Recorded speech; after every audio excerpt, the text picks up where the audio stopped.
Alright, so in this episode, I'm going to start a new series that I call What's Spinning, where I take whatever record, tape, or CD I've been listening to for that month and pull it all together and talk about it. So stay tuned.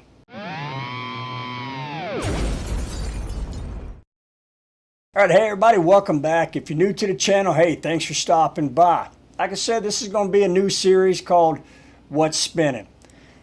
Whatever tapes, CDs, records, whatever I've been listening to for that month, I'm going to pull them out and talk about it.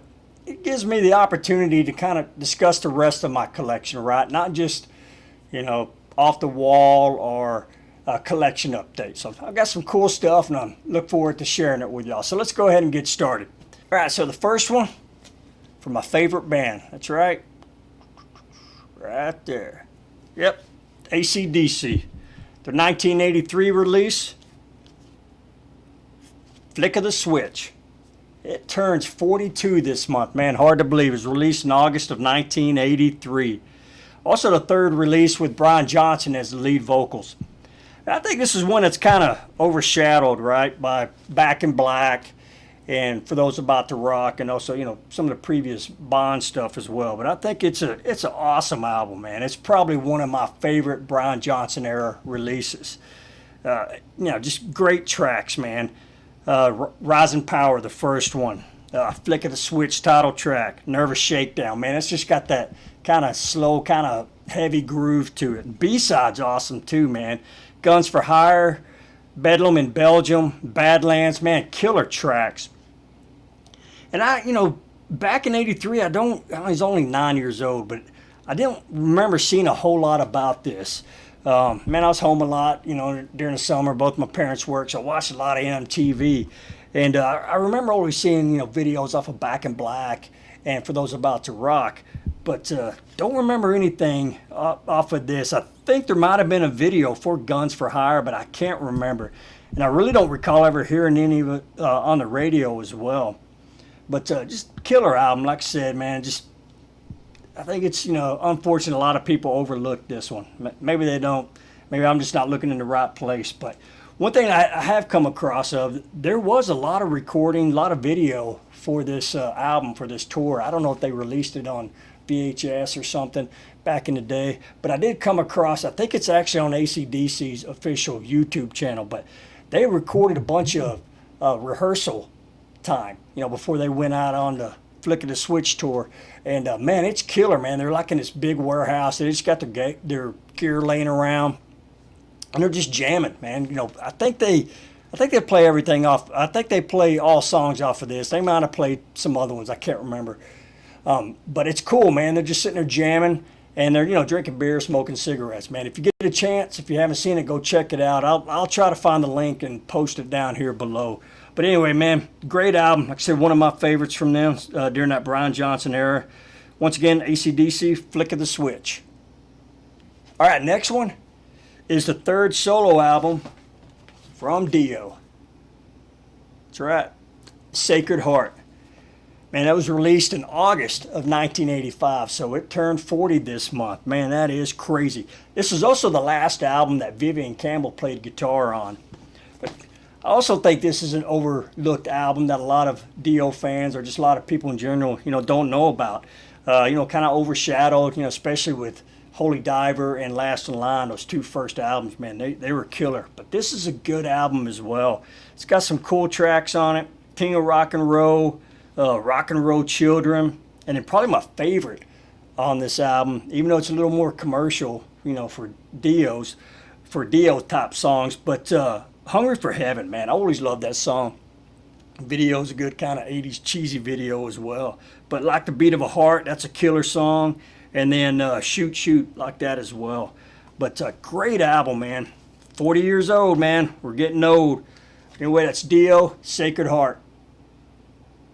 All right, next one. It was also released in 1985, so it turned 40 this year. Man, I'd never heard of this band. And I saw them on tour with Stryper. 1986, 1987, somewhere around that time. But anyway, Loudness, Thunder in the East.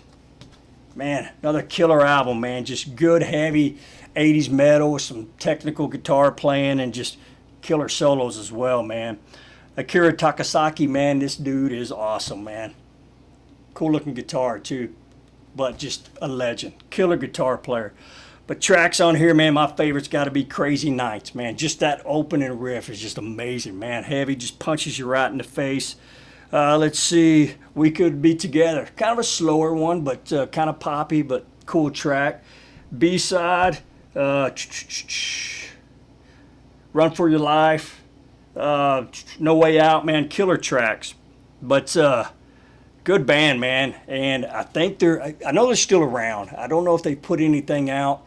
They've got a lot of albums, man. I think 20, if not more.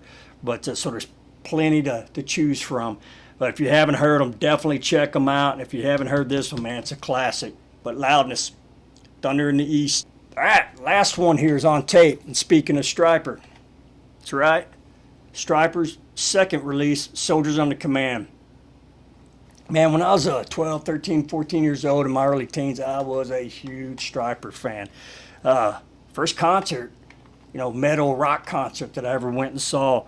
And just, blew me away, man. Say what you will, a lot of people kind of don't like them because of their message, or the fact that they're yellow and black and they, were kind of pretty, right? Had a lot of makeup on, looked like women. But you can't take away their musicianship. Just killer songwriting, killer guitar riffs. That guitar tone, man, is legendary. And it's funny, right? I came across it was an interview probably about a year and a half ago with Dying Fetus. And, man, I can't remember the name of the channel, but it's the guy from Suicide Silence. It's his channel. But anyway, they just released their last album. They were on there talking. And John Gallagher, I don't know how they got onto the topic, but he brought up Stryper. And they were like, what?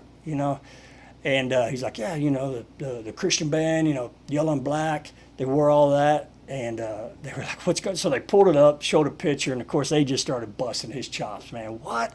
We need to listen to this. And he's like, hey, man, whatever. He said, I always love their guitar playing and their guitar tone, man. And I was like, hey, you know what?